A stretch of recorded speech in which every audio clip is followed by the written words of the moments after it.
Olá! Hoje em dia, muita gente, muitos de nós, é muito comum a gente ter oscilações do humor. E aí a gente acaba sempre achando que a gente tem transtorno bipolar. Para esclarecer esse assunto, eu trouxe aqui no estúdio para conversar comigo hoje a doutora Andréia de Abreu Feijó de Melo. Ela é psiquiatra do PROV, Programa de Atendimento e Pesquisa em Violência da Universidade Federal de São Paulo. Tudo bem, doutora? Prazer tê-la aqui. Meu também. Isso é verdade? Nem toda oscilação de humor é caracterizada realmente como um transtorno bipolar? Eu acho que é normal as pessoas terem uma oscilação do humor do dia a dia. Tá. Que fica, digamos, dentro de uma faixa, né? A gente oscila assim. Se a gente oscilasse assim, a gente poderia considerar que essa pessoa tem um transtorno do humor. Até 6% das pessoas que podem ser classificadas como algum tipo de transtorno, dependendo da gravidade. Então, isso vai desde uma coisa mais leve até um quadro mais grave. Os mais graves, em torno de 1% da população. Isso porque quantas pessoas já me falaram, nossa, olha, eu vou te falar, fulana só pode ser bipolar porque ela acorda super feliz e à noite ela está completamente entristecida, deprimida. Quer dizer, não é assim tão fácil a gente caracterizar, diagnosticar e enquadrar como uma doença. Não é assim tão simples. Mas há, na verdade, um processo de diagnóstico. Vamos falar um pouquinho sobre isso para deixar isso mais claro? Como é que a gente diagnostica um transtorno realmente bipolar? Então, existe aquele transtorno típico, né, que a gente chama do paciente bipolar tipo 1, que é esse que tem uma grande oscilação de humor, entre episódios depressivos bastante significativos, onde a pessoa fica lenta, muito desanimada, ela não quer sair da cama, não consegue fazer as atividades do dia a dia, não consegue sair para trabalhar, quando o quadro está bastante grave, né? Tem inapetência, às vezes dorme muito, às vezes dorme muito pouco, né? Pode ser acompanhado de ansiedade ou não. Se tiver muita ansiedade junto com a depressão, é mais difícil conciliar o sono, a pessoa fica mais inquieta, apesar dela não ter disposição para fazer nada. E isso alternado em outras fases, onde ela fica muito agitada, muito disposta, então ela faz 1000 coisas ao mesmo tempo, mas em geral ela se desorganiza nessa montanha de atividades que ela se propõe a fazer e não termina muito as coisas, porque ela quer fazer tudo, abraçar o mundo e não consegue. Fica agitada, fala demais. Doutora Andréia, é interessante a gente explorar mais um pouquinho essa característica, porque hoje em dia, com essa vida corrida, atribulada, competitiva, é muito comum, principalmente para nós mulheres, né?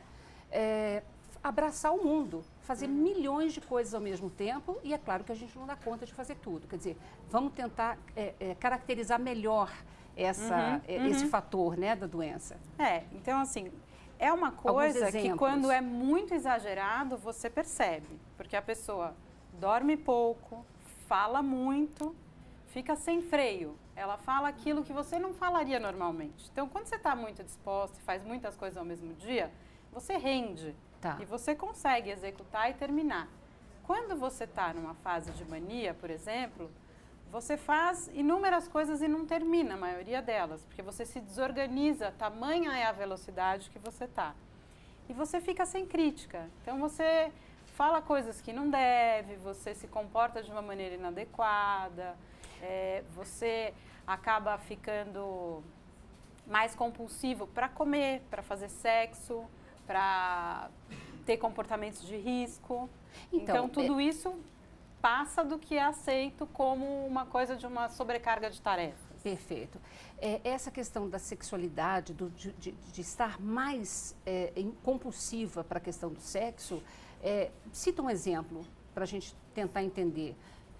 Então, uma pessoa, vamos dizer, uma mulher casada, filhos, uma família que não costuma sair à noite, ter relacionamentos sexuais com pessoas desconhecidas que ela conheceu ali numa situação eventual, isso pode acontecer. Ela começa a ter comportamentos desse tipo. Sem que ela pode ir a um bar e ela está sem a consciência plena disso. Porque ela está hipersexualizada. Então, ela vai ter o desejo e ela não vai ter em nenhum momento o contraponto de pensar, será que eu quero mesmo me relacionar com essa pessoa? Então, muitas vezes depois, é comum a pessoa, quando ela volta para o estado dela de melhor controle do humor, ela se arrepender muito dessas situações nas quais ela se colocou em risco. Então, muitas vezes, ter relações sem cuidado, sem preservativo, com pessoas desconhecidas, o que não era um comportamento habitual. Isso que eu acho que é importante. Muda, e a gente faz o diagnóstico, quando não é o habitual. Tem pessoas que têm esse comportamento, ok, normal, é aquele comportamento que elas estão acostumadas a ter. Mas quando não é o padrão de comportamentos, muda repentinamente, aí a gente começa a prestar atenção. Ouvi dizer também essa questão da falta de crítica, né? Que uma pessoa pode estar até, sei lá, num velório, numa situação trágica e falar coisas engraçadas, estar muito alegre e tal. Isso é verdade? Isso é comum, né?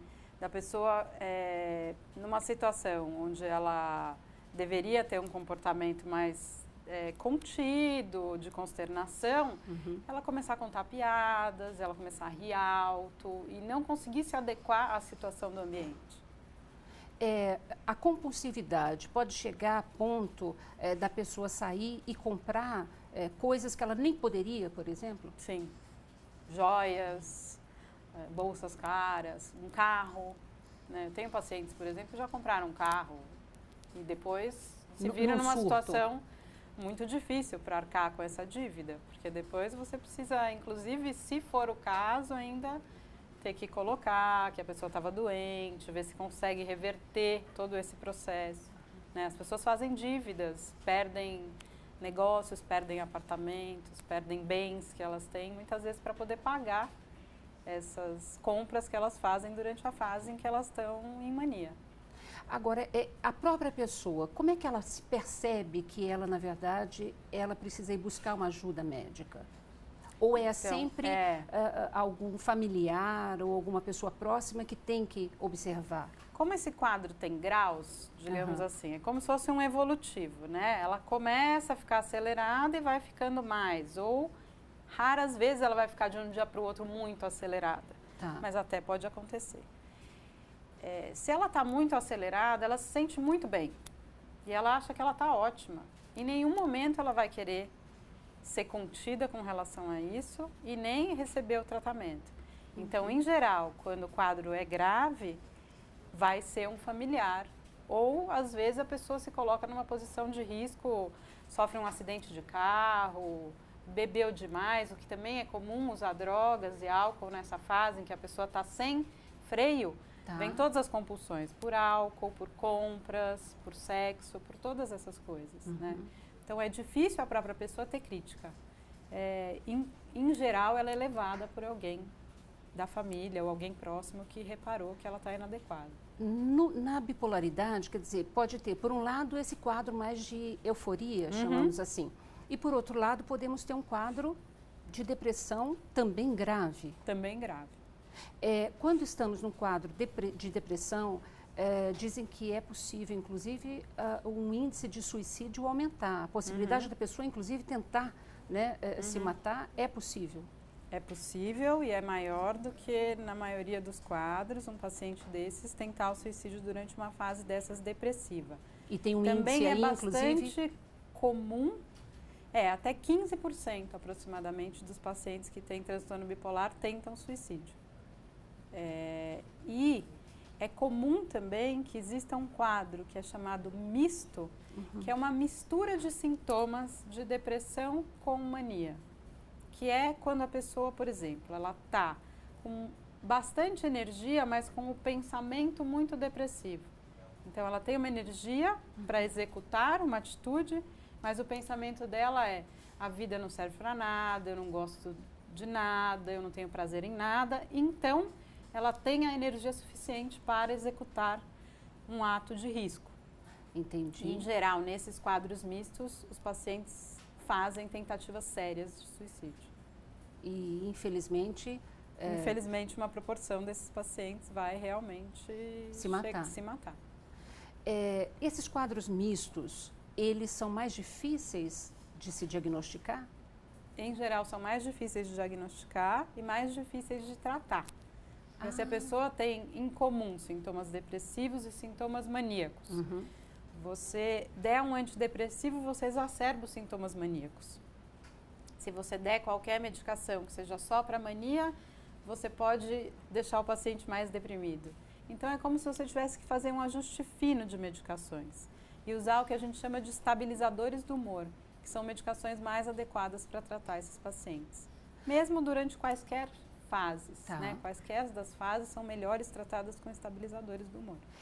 Esse ajuste fino da medicação num bipolar, com esse quadro que a senhora acabou de mencionar, leva quanto tempo, em média, para adequar esse tratamento para tirar essa pessoa do surto? Então, tirar do surto, em geral, em torno de 1 mês de tratamento para um quadro grave desse tipo, a pessoa vai estar bem melhor, mas ela não vai estar bem. Para ela realmente ficar bem, ela vai levar em torno de 3 meses, né? Então, assim, muitas vezes o paciente melhora bastante dos sintomas, mas ele não recupera a função. Então, ele consegue estar melhor, mais adequado, ter um convívio familiar melhor, mas ainda assim ele não consegue voltar para o trabalho, porque ele tem dificuldade em enfrentar situações de estresse do dia a dia se ele não tiver num controle de humor mais adequado. Então, porque fatores ambientais, como o estresse que a senhora acabou de citar, eles também podem estar incentivando o desencadeamento de um novo surto. Sim. O agravamento de um quadro. O que a gente sabe é que para esses pacientes bipolares, no começo dos quadros, que acontecem em geral em torno de 20 a 30 anos de idade, essa é a faixa onde o início do quadro geralmente aparece, nesse início, fatores estressantes de eventos de vida são bastante importantes para o desencadeamento do quadro. Se esses pacientes forem adequadamente tratados, ao longo da vida, a tendência é que eles controlem e não tenham novos episódios, ou se esses novos episódios vêm, eles são menos graves e menos intensos. E são possíveis de serem manejados com mais rapidez. Se a pessoa abandona o tratamento, ou ela para de tomar a medicação porque ela acha que está bem e não precisa mais, em geral, os novos quadros vão ser mais graves. E aí, ao longo do tempo, não são necessários estressores significativos. A pessoa pode voltar a ter o quadro independente de ter situações estressantes importantes. Ou seja, adesão ao tratamento, seguir à risca a orientação médica é fundamental, então, nesse tipo de doença. É fundamental e é um preditor do prognóstico desse quadro, né? É o que diz se esse quadro vai evoluir bem ou não, quanto melhor o paciente aderir ao tratamento mais cedo. E é possível, tratando de forma adequada, que essa pessoa depois volte a ter uma vida normal, volte a estudar, volte a trabalhar. São pacientes produtivos, em geral bastante... Criativos, inclusive, né? Tem essa questão da criatividade, que em geral eu acho que é uma coisa que tem um traço mesmo desses pacientes, mas que se ao longo do tempo não forem tratados, eles vão perder essa capacidade. Então, por isso a gente insiste tanto que o tratamento tem que ser feito cedo e o diagnóstico feito logo nos primeiros quadros. E tem uma questão genética, quer dizer assim, um filho de uma pessoa bipolar, ele tem maior tendência a desenvolver a doença? Quer dizer, tem que ficar mais atento para isso? Tem. O risco é maior, de verdade, na prole de pessoas que têm o diagnóstico de transtorno bipolar. E em famílias que têm esse diagnóstico nas últimas 3 gerações, né? Para a gente ir encerrando, que o nosso tempo está terminando, mas eu soube de um fato novo, inclusive, que é a relação de déficit de atenção com o transtorno bipolar. Qual que relação é essa? Que cuidado que a gente tem que ter? Existe uma relação de que crianças que têm déficit de atenção mais frequentemente vão ter uma comorbidade futura, isso quer dizer um diagnóstico conjunto de transtorno bipolar na vida adulta. Então é como se ele fosse considerado um dos fatores de risco para o desenvolvimento de transtorno bipolar. A gente sabe que hoje em dia tratar déficit de atenção é uma coisa que é muito discutida. Se deve, não tratar, como medicar, se a medicação é benéfica ou não. Mas isso precisa realmente ser algo a ser bem atendido. Porque se atendido na criança da maneira adequada, provavelmente isso também vai evitar com que as pessoas possam desenvolver no futuro ainda um transtorno bipolar. Nosso tempo terminou, infelizmente, Foi um doutora Andréa, prazer. mas foi um prazer recebê-lo aqui. E vamos ver se depois a gente enfoca num próximo programa essa questão do déficit de atenção e a bipolaridade. Tá bom? Ótimo, Muito Helena, obrigada. Obrigada. Gente, anota o site aí, www.provepsico.com.br, para você obter mais informações sobre transtorno bipolar. Muito obrigada, beijo, até a próxima.